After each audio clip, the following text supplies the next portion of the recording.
Evangelho do dia que transformou muitos paralíticos, pessoas doentes, em pessoas novas, pessoas curadas, pessoas transformadas. Jesus mostrou coisas que qualquer pessoa que não tivesse fé achava que ele estava louco. No capítulo de hoje, para quem está acompanhando nosso propósito aqui, né? Nós estamos seguindo do Novo Testamento, o Novo Testamento todinho, né? De Mateus a Apocalipse. Hoje nós estamos indo para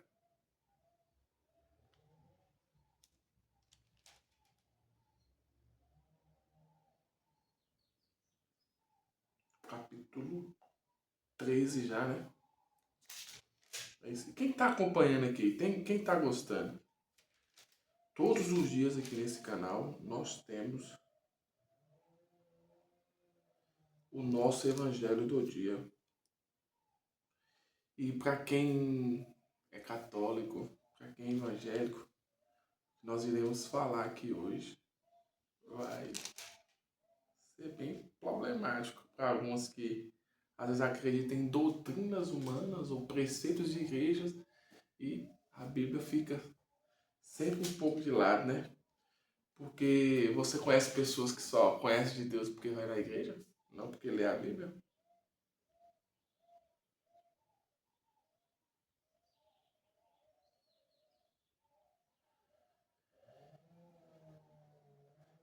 Na verdade é o capítulo 12 aqui, viu gente? Vamos começar aqui, ó. Naquele tempo passou Jesus pelas searas no dia de sábado e aos seus discípulos, sentindo fome, comeram a colher a espiga, né? Começaram a colher as espigas e a comer. Os fariseus, vendo isso, disseram-lhe: Eis que os teus discípulos estão fazendo o que não é lícito fazer no sábado. Ele, porém, lhe disse: Acaso não leste o que fez Davi quando teve fome e seus companheiros? Como entrou na casa de Deus e como eles comeram os pães da proposição que não era lícito comer, nem seus companheiros, mas somente os sacerdotes?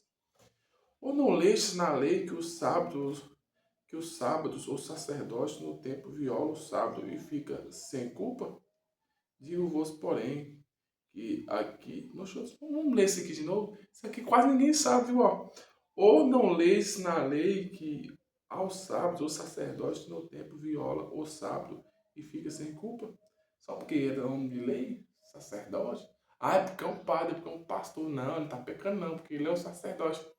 Gente, é isso que Jesus está querendo dizer. Independente, nós somos iguais, todo mundo, ninguém é maior do que ninguém no reino de Deus. Todos somos iguais. Digo-vos, porém, que aqui está o que é maior do que o tempo. Mas se vós soubesse o que significa misericórdia quero e não sacrifício, não condenareis aos inocentes. Está falando aqui. Se eles soubessem que Jesus era, né, era o Criador, né, desse universo, de tudo que existe nele, Jesus, que é o Verbo, né? Que o Verbo se fez Verbo, enfim, vocês já sabem disso aí. Eles não falariam daquele jeito. Partindo dali, então, entrou Jesus na sinagoga deles, e eis que estava ali um homem que tinha uma das mãos atrofiada, e eles, para não poder acusar Jesus, o interrogaram dizendo: é lícito curar no sábado? De novo, quando um ser quer pegar problema com você, não tem jeito, né? Você conhece pessoas em sua volta que quando pega no seu pé, não desuda de jeito nenhum, quando a coisa está acontecendo. E lhes disse: Qual dentre vós será o homem que, tendo uma só ovelha no sábado, ela cair numa cova, não há de lançar a mão dela e tirá-la? Ora, quanto mais vale um homem do que uma ovelha, portanto, é lícito fazer o bem no sábado. Então, para quem não tem conhecimento de Bíblia aqui, antigamente no sábado não podia trabalhar, não podia fazer nada. Que é o último dia da semana. Porque o último dia não é no domingo, porque a semana começa no domingo e não na segunda. É porque para nós aqui acostumamos desse jeito, como se fosse a segunda-feira, né? Então, tinha que descansar, né? Então disse aquele homem: Estende a tua mão. E ele a estendeu, e lhe foi restituída sã como a outra. Os fariseus, porém, saindo dali, tornaram conselho contra ele para os matarem. Jesus, percebendo isso, retirou-se dali, acompanhando muitos e curou a todos. Jesus não sabe, Jesus salva, cura todo mundo lá. E advertiu-lhes que não o dissesse, e advertiu-lhe que não o disse a conhecer, para que cumprisse o que foi dito pelo profeta Isaías. Isaías foi o que mais profetizou de Jesus, da vida dele, o que ele ia fazer, etc. Eis aqui o meu servo que escolhi, o meu amado, em que a minha alma se compaz, porém sobre ele o meu espírito, e ele anunciará aos gentios os juízos. Não contenderá, nem clamará, nem ouvirás pela sua voz. Não esmagará a cana quebrada, e não apagará o morão que fumega até que a faça triunfar o juiz. E no seu nome os gentios esperarão. Os fariseus acusam Jesus de curar pelo poder de Beelzebul. Olha, você vê agora nessa parte aqui, o que uma pessoa quando quer pegar no seu pé, quando não gosta de você, é capaz de fazer. Tem gente que vai na macumba para fazer mal para você, mas eles esquecem que você tem Jesus, tem os anjos ao seu favor para lhe proteger. Trouxeram-lhe então um endemoniado e cego e mudo, e eles o curou, de modo que o mudo falava e via. E toda a multidão se maravilhava, dizendo: é este, porventura, o filho de Davi? Mas os fariseus, ouvindo isso, disseram: este não expulsa os demônios, senão por Beelzebul expulsa os demônios. Jesus, porém, conhecendo-lhe os pensamentos, você vê, Jesus nem ouviu eles falando isso, mas Jesus, sendo Jesus, você sabe quem é? Ele só conhecendo os pensamentos, que ele conhece o meu e o seu que está aí assistindo. Jesus, porém, conhecendo-lhe os pensamentos, disse-lhes: todo reino dividido contra si mesmo é devastado, e toda cidade ou casa dividida contra si mesmo não subsistirá. Ora, se Satanás expulsa Satanás, está dividido contra si mesmo. Como se subsistirá, pois, o seu reino? E se eu expulso os demônios por Beelzebul, por que os expulsa os vossos filhos? Por isso eles mesmos serão os vossos juízes. Você está entendendo? Jesus está falando o seguinte, que demônio não pode expulsar demônio, não. Ah, você chega numa igreja e tem um pastor lá, um padre expulsando um demônio. Aí você fala, aquela pessoa não é de Deus. Ué, peraí. E ela está expulsando como ali? Jesus está ensinando. Quem é do mesmo time não luta contra o do mesmo time, não. Quem é do mesmo time luta para ganhar o adversário. E que é adversário de nós aqui? O demônio. Ele não vai acabar com o seu time. É isso que ele está querendo dizer. Então toda vez que você vai, aquele pastor lá é vagabundo, não sei o quê, mas ele está expulsando o demônio. Se estiver expulsando, ele está com o poder de Deus e autoridade. É ou não é? Então, meu irmão, o problema seu é escutar o que o outro fala. Ah, é porque fulano falou isso. Ah, é porque fica pedindo dinheiro. É porque... Olha os frutos, cara. Vocês não lêem Bíblia. Vocês não lêem Bíblia. Ou, deixa eu falar uma coisinha aqui. Vocês não lêem Bíblia. Ah. Mas se é pelo Espírito de Deus que os expulsa o demônio, logo é chegado o reino de Deus. Ou, como pode alguém entrar na casa do valente e roubar-lhe os bens, se primeiro não amarrar o valente, e então lhe saqueará a casa? Quem não é comigo é contra mim, e quem comigo não ajuda, espalha. Portanto vos digo, todo pecado e blasfema se perdoará aos homens, mas a blasfema contra o Espírito não será perdoado.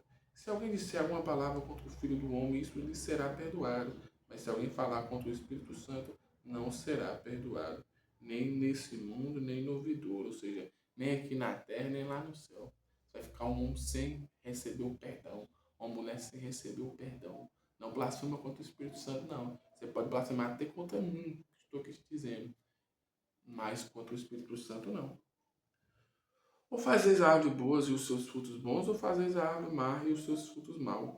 Porque pelo fruto se conhece a árvore. Você vê como é que a palavra é reveladora. Nesse instante eu estava falando sobre os pastores, sobre expulsão de demônio. Falei que tem que conhecer os frutos. Aí a palavra vem aqui e nos afirma isso.